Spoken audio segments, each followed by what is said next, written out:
Good morning, APUSH students, or afternoon, or good evening, or middle of the night, or whenever it is that you've gotten around to watching this video. Today, our lecture is going to be on part one of the Great Depression. I'm learning a little bit about technology as we go through this process. I attempted to do a 10-minute lecture on the Great Depression a couple of days ago. Turned out to be 33 minutes long. Apparently, that is almost impossible to upload to YouTube with my Wi-Fi signal. So I'm going to try to keep this at about 10 minutes and do this kind of in chunks, because apparently I can't keep anything when I start talking to just 10 minutes. So just talking about the Depression here, I wanted to bring this. This is something that, this is the only thing I have of my grandmother's, who lived through the Great Depression. She was born in 1916, and when the Depression started, she was 13 years old. And I always, when I would go to her house, I'd always kind of see stuff around and saved. You saw tinfoil and things that were saved and reused all the time, because people who lived during the Great Depression were accustomed to sacrifice. I think that is something that a lot of people today maybe are not accustomed to until this most recent crisis that we're going through. So people that lived through the Depression and subsequently World War II, that we'll do more some lectures on, they understood what it meant to sacrifice. And so today we'll talk a little bit about what caused the Depression and President Herbert Hoover's response to the Great Depression, which turned out not to be very successful in the eyes of the American people. So the Great Depression lasted for essentially a decade, from 1930 or 1929 on Black Tuesday of 1929 in October through roughly 1938 to 1940, depending on where you want to pinpoint it.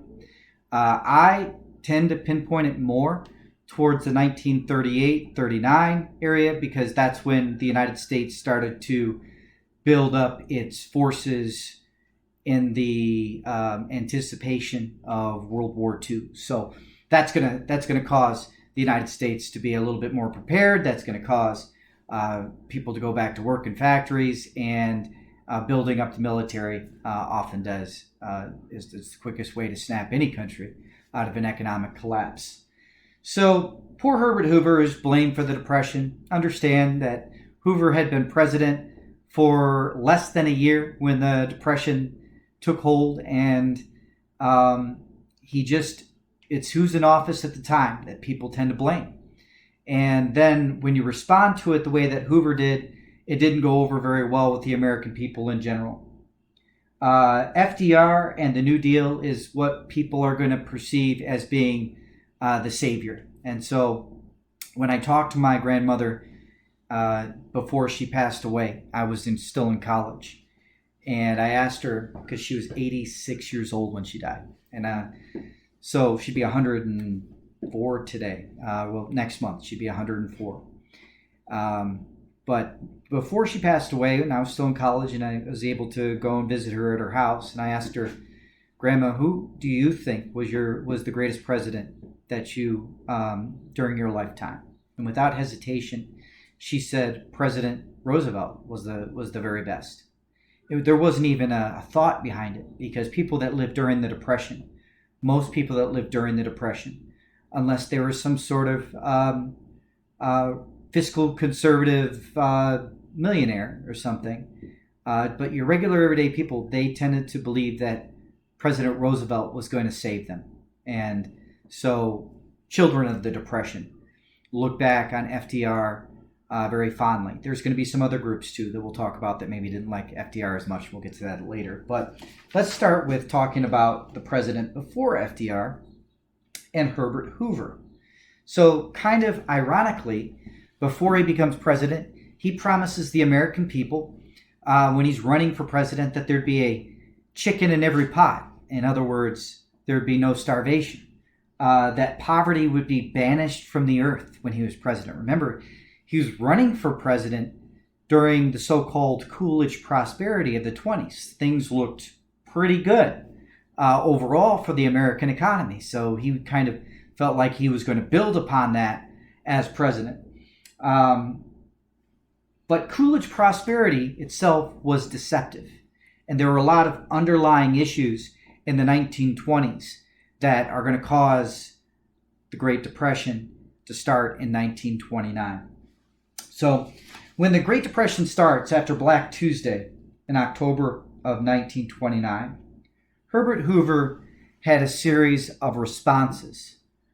Response one, volunteerism. Because there is no greater way to show the American people that you care about their difficult lives than asking them to volunteer. People are literally starving to death at this point. There's no government program to help them get food or to give them money when they're out of a job. Most of those things are going to start during Franklin Roosevelt's New Deal policies, not during Herbert Hoover.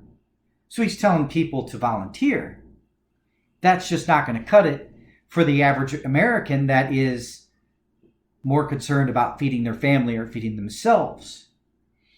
And so Herbert Hoover also passes through thinking that this is going to help the manufacturing industry. The Hawley-Smoot tariff in 1930. Remember, think about protective tariffs. They go all the way back to Alexander Hamilton and the Federalists and Henry Clay with the Whigs. And then when the Republican Party started up in the 1850s and the Republican Party through the Gilded Age, they were always very big. This kind of transition from political party eras, they kind of had a similar idea towards these protective tariffs. And so if there was a difficulty in the economy, or even if there wasn't, Republicans during this time tended to think, well, let's put a tariff on foreign goods. But the problem with the Great Depression is that it was a worldwide problem. It wasn't just isolated in the United States. It really started elsewhere, and then it came over to the United States over time. So raising taxes during an economic depression or recession is never a good idea. We've kind of learned from Herbert Hoover as a response of that policy that it just exacerbates the problem. It doesn't make it better. And the one thing I will say that Herbert Hoover kind of started to do, although he didn't do enough of it, was to mitigate the problem of overproduction that was taking place in the 1920s on farms. Remember, Coolidge prosperity in the 1920s did not apply to everybody. Farmers, for instance, during the 20s did not share in that prosperity.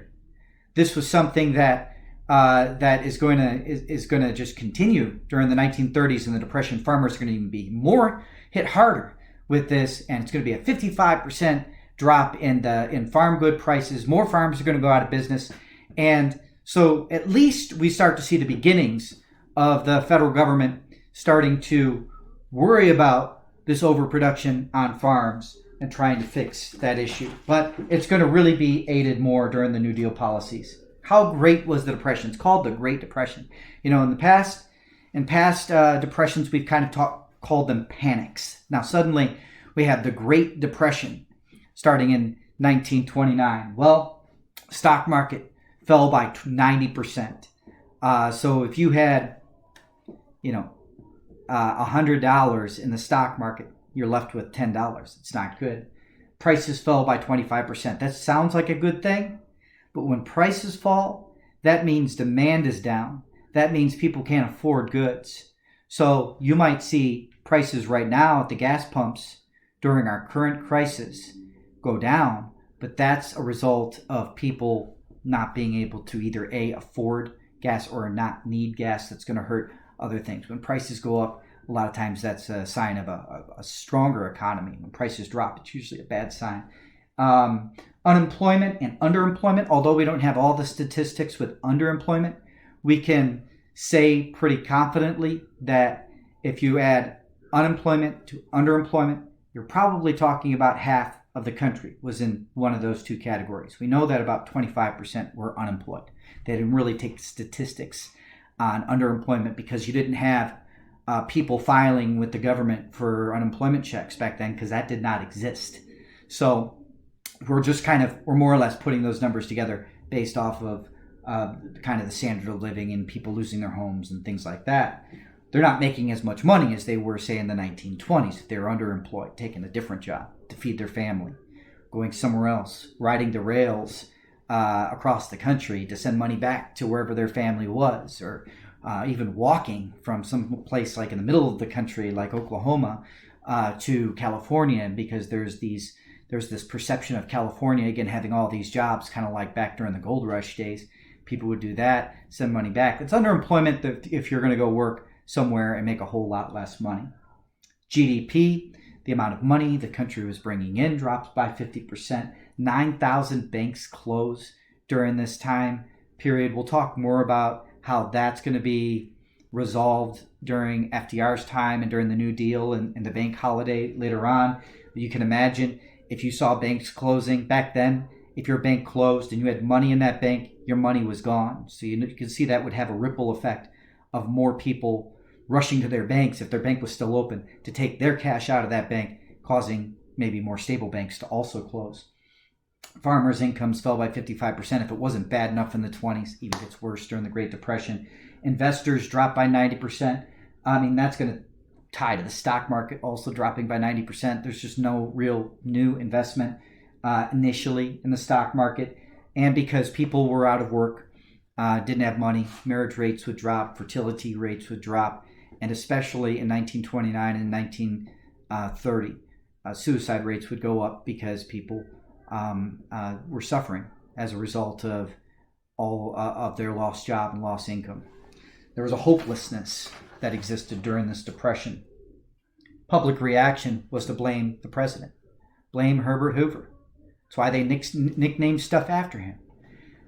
Homeless villages called Hoovervilles, or if you turned your pockets inside out, showing that you had no money in your pockets, those were called Hoover flags.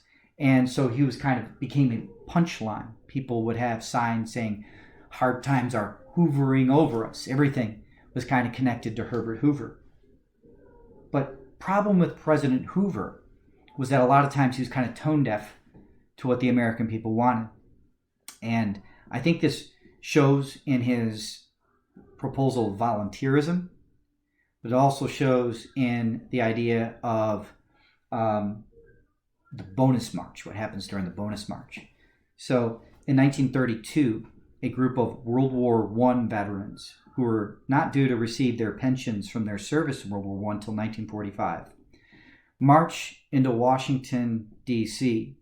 to ask for their pensions early because they were out of work, because they didn't have a job and they couldn't feed their family.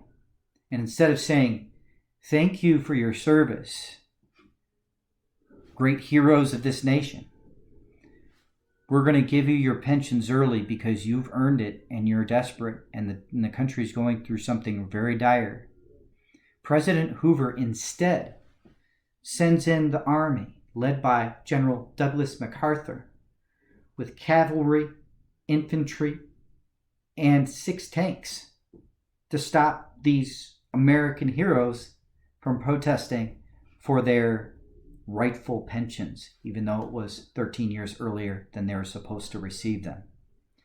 This is just kind of an overall tone-deaf idea of President Hoover, and he was a very, if you go back to World War I, he led the Food Administration brilliantly. He was a brilliant man, a successful man. Unfortunately, he didn't really show that he could connect to the American people very well, and he didn't respond to this crisis very well. And he, in fact, became maybe the most unpopular man in America during this time period.